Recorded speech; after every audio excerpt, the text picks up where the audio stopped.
वजीर एक्साइज व सयाहत वी श्रीनिवास गौड़ ने कहा कि वजीर आला के चंद्रशेखर राव की जेर क़ियादत रियासत में बरसर इख्तिदार टीआरएस हुकूमत रियासत की तरक्की और अवाम की फलाह व बहबूद के लिए जो कारनामा अंजाम दे रही है, जिसकी मुल्क भर में मिसाल नहीं मिलती।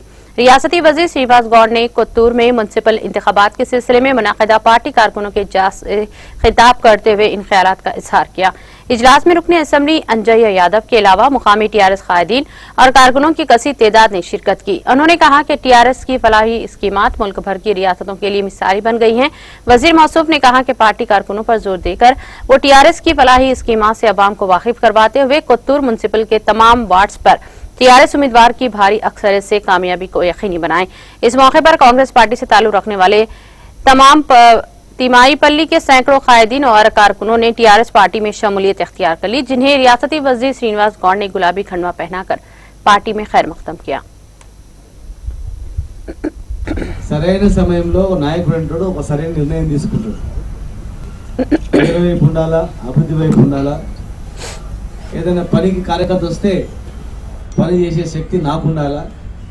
నాకు శక్తి ఉండాలంటే ఎక్కడ ఉంటే శక్తి ఉంటుంది, నా కార్యకర్తలను కాపాడడానికి ఎటువైపు ఉంటే నాకు లాభం, నా ఊరికి లాభం, నాకు పేరు ఎక్కడ అనేది ఒక ప్రజల నాయకుడు అంటాడు. ప్రజల నిర్ణయం తీసుకుంటాడు, కరెక్ట్ నిర్ణయం తీసుకుంటాడు. ఇంకా ప్రజల అవసరం లేదు, ఏం అవసరం లేదు అనుకోడు. సొంతం స్వార్థపడు ఏం చేస్తాడంటే అక్కడ ఏడ జర మంచిగా మాట్లాడితే పోతూనే ఉంటాడు. ఆయన నుంచి రకరకాల మబ్బు పెడితే తిరుగుతూ ఉంటాడు.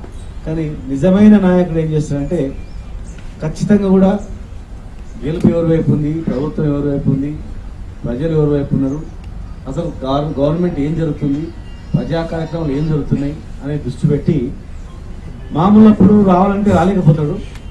ఇప్పుడు వచ్చి ఏం చేద్దాం లేని, కానీ ఎలక్షన్ టైం మాత్రమే వస్తుంది. ఎందుకు వస్తుందంటే ఎలక్షన్లో వచ్చి ఆయన ఏదో నిరూపించుకొని అగో పలానాడు వచ్చినాక మంచి మెజార్టీ వచ్చి, పలానాడు వచ్చినాక గెలిపించుకుని, పలానాడు వచ్చిన తర్వాత రే అంతా ఐక్యం చేశాక గొప్ప పేరు వస్తుంది.